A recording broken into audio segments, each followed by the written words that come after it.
Hola, hola, ¿qué tal? Muy buenas tardes, damas y caballeros. Bienvenidos una vez más a Deportes Telesur. Quien tiene el placer de hablar para todos ustedes, Luis Fernando Villasmil Gómez. Y ya estamos prestos y listos para comenzar con nuestros titulares más destacados del día de hoy. Tenemos que el puertorriqueño Wesley Vázquez se retira oficialmente del atletismo. Presidenta de México, Claudia Sheinbaum, aclaró las dudas sobre las supuestas exenciones fiscales totales a la FIFA. La Comisión Estatal Española contra la Violencia declaró de alto riesgo el partido de Euroliga entre Fútbol Club Barcelona y Maccabi Tel Aviv, previsto para el próximo 6 de enero en el Palau Blaugrana. Con esto comenzamos Deportes Telesur.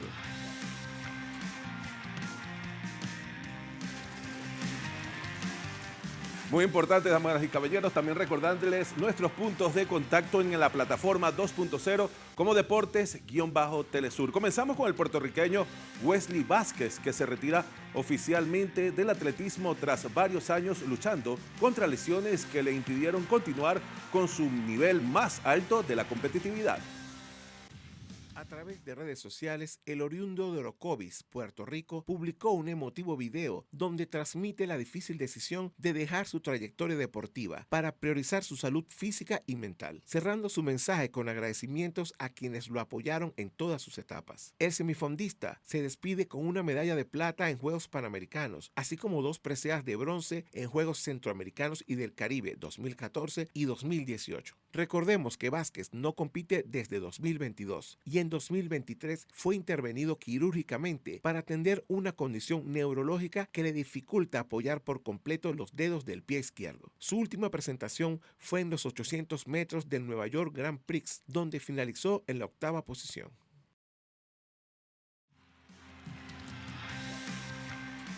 Por su parte, el costarricense Luis Daniel Oceas se consagró campeón por segundo año consecutivo de la edición número 59 de la Vuelta Ciclística Internacional a Costa Rica. Oces cerró la clasificación general con un tiempo de 29 horas 34 minutos y 7 segundos, revalidando así su título como bicampeón tras su victoria en 2024. El podio final estuvo dominado por los ciclistas locales, con Alejandro Granados en el segundo lugar y 1 minuto y 25 segundos, seguido por Luis Aguilar a 4 minutos con 31 segundos en la tercera plaza. Asimismo, Sebastián Moya dominó la 18ª etapa, que se disputó sobre un circuito urbano de 99 kilómetros divididos en 10 vueltas, y con este triunfo Luis Daniel Oces se sumó a la lista de grandes campeones de la Vuelta a Costa Rica, en una edición que coronó a varios ciclistas nacionales.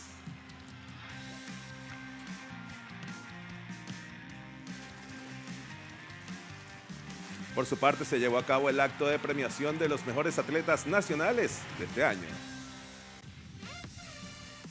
La ceremonia se realizó en el Monumento Histórico Hacienda de la Vega, en donde fueron reconocidos diferentes deportistas venezolanos que enmarcaron un año de ensueño, dejando en alto el nombre del país y quienes se consolidan como una gran referencia para enfrentar nuevos desafíos del venidero año 2026.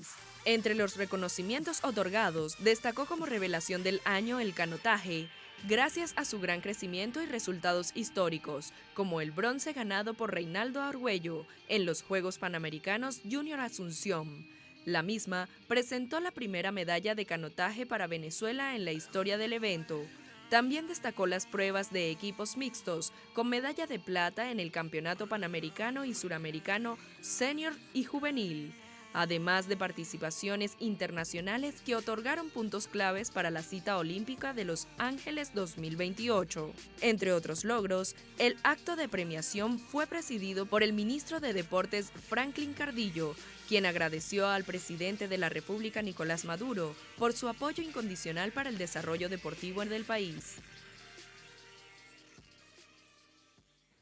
El brasileño Lucas Piñeiro brilló con una plata en el gigante de Alta Badia, aunque en el slalom gigante finalizó 22º, confirmando la dureza del trazado italiano. El domingo en la pista Gran Risa Piñeiro firmó una actuación memorable en el gigante, apenas 18 centésimas detrás de Marco Schwartz, y dio a Brasil un podio histórico. Sin embargo, en el slalom gigante enfrentó dificultades en el sector intermedio, cerrando con un tiempo total de 2 horas 34 minutos 39 segundos, que lo dejó en el puesto 22. La doble participación refleja tanto su capacidad competitiva como los retos técnicos de Alta Badia, escenario emblemático de la Copa del Mundo de Esquí Alpino.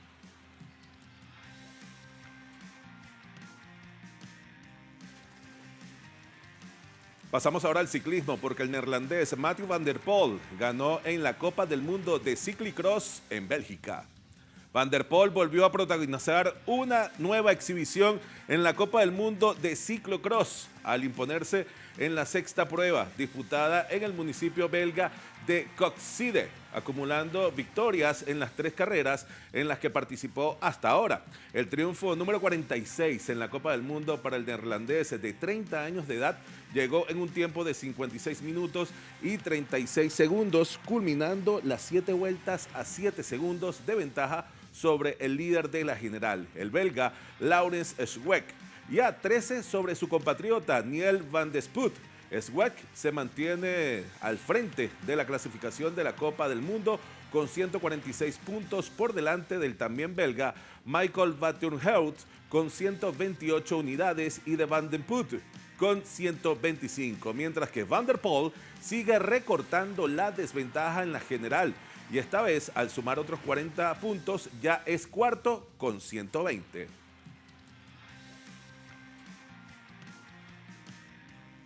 Por su parte, en la categoría femenina de la Copa del Mundo, la también neerlandesa Lucinda Brand dominó sólida, marcando diferencia desde las primeras vueltas para imponerse con un crono de 48 minutos y 8 segundos, escoltada en el podio por sus compatriotas Shirley Van Anrooij, quien llegó a 36 segundos del primer lugar, y por Ceylin Alvarado a 1 minuto y 3 segundos de Brand, que sumó 40 unidades más y ahora se afianza en la general con 200 puntos. Tras esta jornada, la Copa del Mundo se desplazará el próximo viernes 26 de diciembre a la comuna de Gavere, en Bélgica.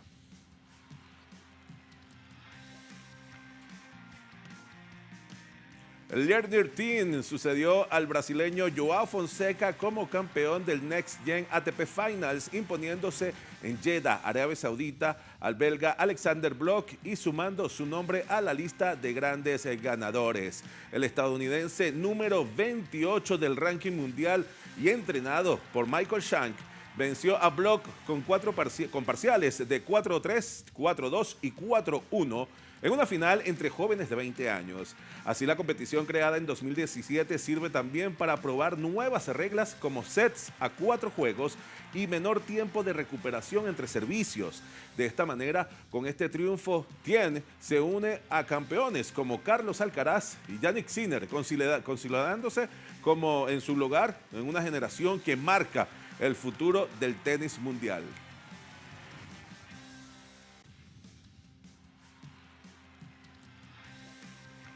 Vamos a una breve pausa, damas y caballeros, ¿ok? Ya regresamos con mucho más acá en Deportes Telesur.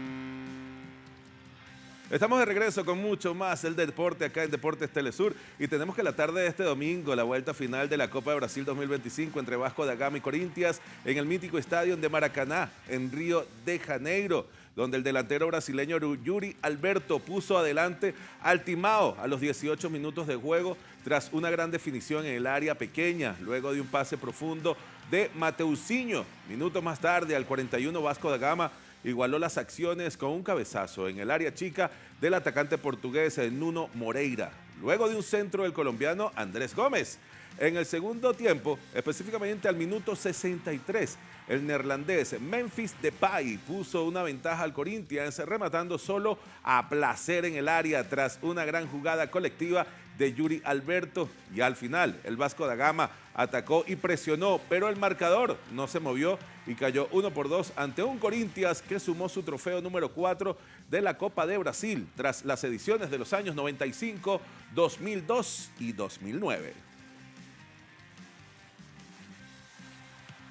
Y en ese mismo contexto de la final de la Copa de Brasil 2025, aficionados del Corinthians festejaron por todo lo alto este lunes la obtención del cuarto trofeo de la competición.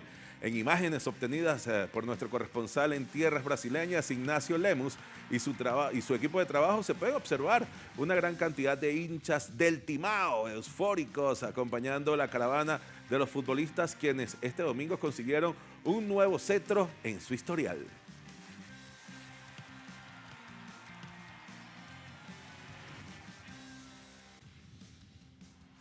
La futbolista venezolana Dayana Rodríguez renovó su contrato con el Corinthians femenino hasta el año 2028. La extensión del vínculo de la mediocampista de 24 años con el club brasileño llega tras su sobresaliente desempeño en la temporada de 2025, donde fue pieza clave en los triunfos del equipo y logró hacer historia al convertirse en la primera jugadora venezolana en ganar el Brasileirao femenino y la Copa Libertadores femenina en un mismo año. Cabe destacar que Rodríguez ingresó a las filas del Corinthians a principio de la temporada y seguirá en la plantilla con el fin de fortalecer el club de cara a las grandes competiciones internacionales.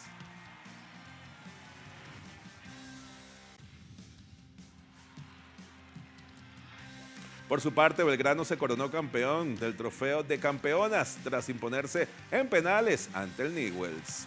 Este domingo en el estadio Juan Pablo Francia de San Francisco se vio una final muy disputada entre Belgrano y Newell's luego de empatar a 0 en el tiempo reglamentario. La definición llegó desde el punto penal y tuvo una figura clara, Agustina Sánchez. La arquera se lució al atajar 2 remates y luego se hizo a cargo del penal decisivo con un fuerte zurdazo que se metió por la derecha de su par rival, que le permitió sellar la serie 4-2, desatando así el festejo celeste. Con esta victoria, además, las Piratas consiguieron su segundo título del año tras el logrado ante Racing en el torneo femenino del fútbol argentino y aseguraron su boleto a lo que es la Copa Libertadores del próximo año 2026.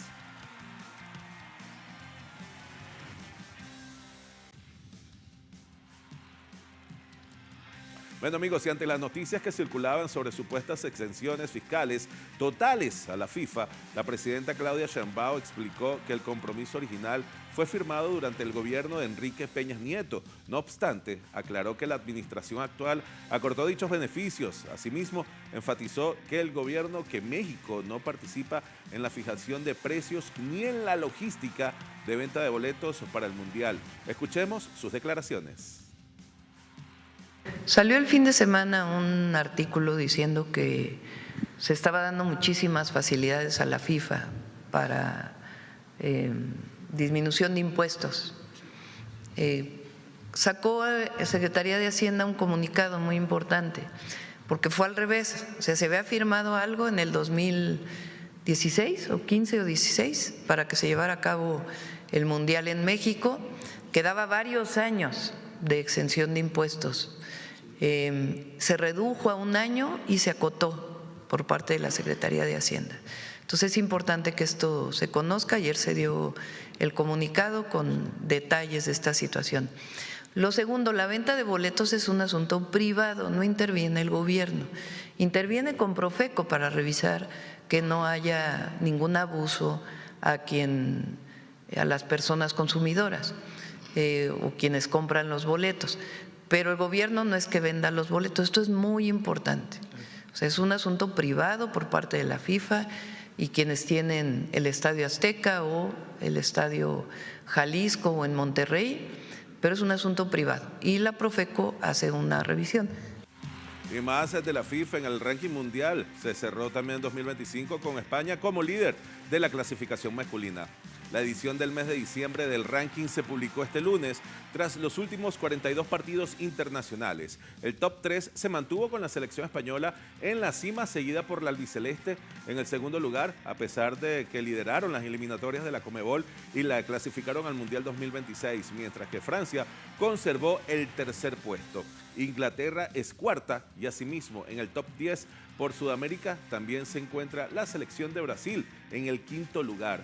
Portugal es la número 6 de este ranking, mientras que Países Bajos cerró en el séptimo lugar. Bélgica es octava, Alemania novena y Croacia cierra en el 10º lugar.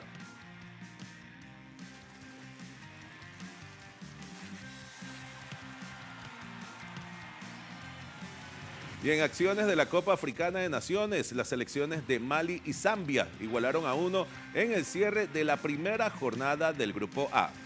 El encuentro disputado en el Estadio Mohamed de Casablanca, en Marruecos, tuvo a dos selecciones que salieron desde el primer minuto a buscar el triunfo. Mali tuvo varias ocasiones claras durante la primera mitad, incluso fallando un penal al minuto 42 para irse al descuento a 0 por lado. Ya en la segunda parte, los malíes lograron abrir el marcador por intermedio de Lassine Sinayoko al minuto 61. Posteriormente, Zambia empezaría a dominar más la posesión del balón y con varias llegadas peligrosas. Y finalmente encontrarían el empate al minuto 90+2 gracias a Paxson Daka, que con el 1-1 en el marcador, Mali y Zambia suman su primer punto en el torneo para ubicarse en los puestos 2 y 3 del Grupo A.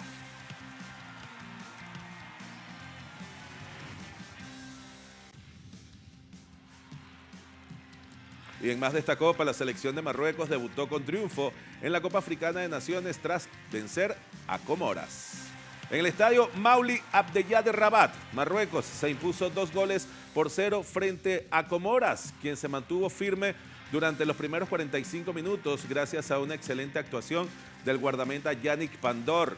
Sin embargo, en el segundo tiempo, los marroquíes pudieron abrir el marcador a los 55 minutos por intermedio de Brahim Díaz. Asimismo, ampliaron la ventaja en el 74 de manera técnica y espectacular con una chilena perfecta de Ayoub Al-Kabi, que dejó sin reacción al guardameta visitante y desató lo que fue la locura en las tribunas. De esta manera, los Leones del Atlas consiguieron los primeros 3 puntos del torneo en su partido inaugural. El partido estuvo tenso al principio, lo cual es normal ya que estaban abriendo la Copa Africana de Naciones, así que lo entiendo. Pero creo que en los próximos partidos se harán más fuertes y puedo verlos llegar a la final. Hoy fue duro. Primer partido, primera parte difícil, pero en la segunda mitad logramos estar a la altura del desafío y ahora estamos listos para la batalla. Creo que las Comoras jugaron muy bien. Nos impresionó mucho el equipo en la primera parte, pero mejoramos en la segunda. Creo que podemos lograr algo en la Copa Africana de Naciones. Así es, damas y caballeros. Nosotros vamos a una breve pausa y ya regresamos con mucho más en Deportes Telesur.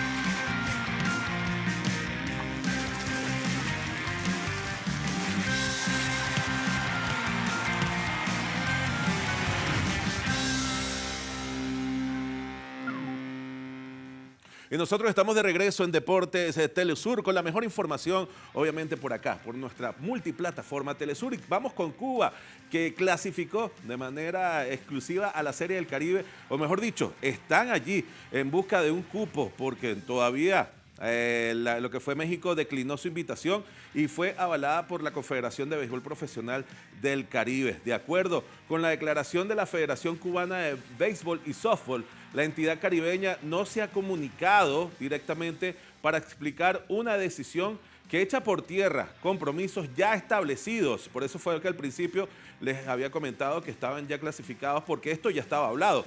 Así que Cuba asumiría quien también podía estar en esta Copa 2026 por ser pionera, ¿ok?, en este emblemático torneo de béisbol. En este contexto, Cuba enfatizó que el cambio de escenario no justifica su no participación en la Serie del Caribe, exigiendo respeto hacia una situación que afecta el deporte nacional. Recordemos que la edición 2026, destinada a disputarse en un principio en la ciudad de Caracas, Venezuela, fueron reubicados hacia Guadalajara, México, por razones logísticas ajenas a la Liga del Béisbol Profesional.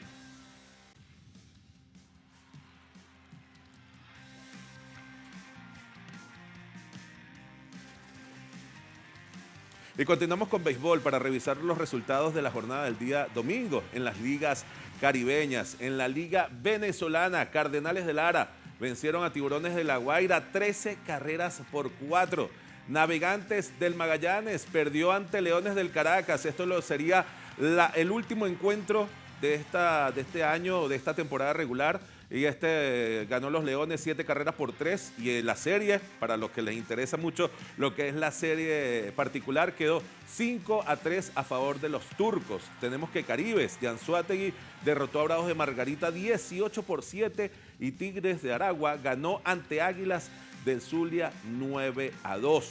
Pasamos ahora al béisbol dominicano. Los Gigantes se llevaron la victoria ante Leones 13-9 y Estrellas perdieron ante Águilas Cibaeñas 1-6. Y los Tigres del Licey cayeron ante los Toros 6-9. Nos vamos ahora hacia la Liga Mexicana del Pacífico porque los Charros de Jalisco le ganaron a los Tucson 6-5. Águilas vencieron a Cañeros 7-2. Venados de Mazatlán ganaron ante Naranjeros 7-6 y los Algodoneros cayeron ante los Tomateros 0-8 y los Jaguares se llevaron la victoria frente a Yaquis 5-0. Ahora nos vamos a Puerto Rico porque los Criollos perdieron ante Indios de Mayagüez 5-6, Leones cayeron ante Senadores 2-6 y Cangrejeros vencieron a Gigantes de Carolina 6-3.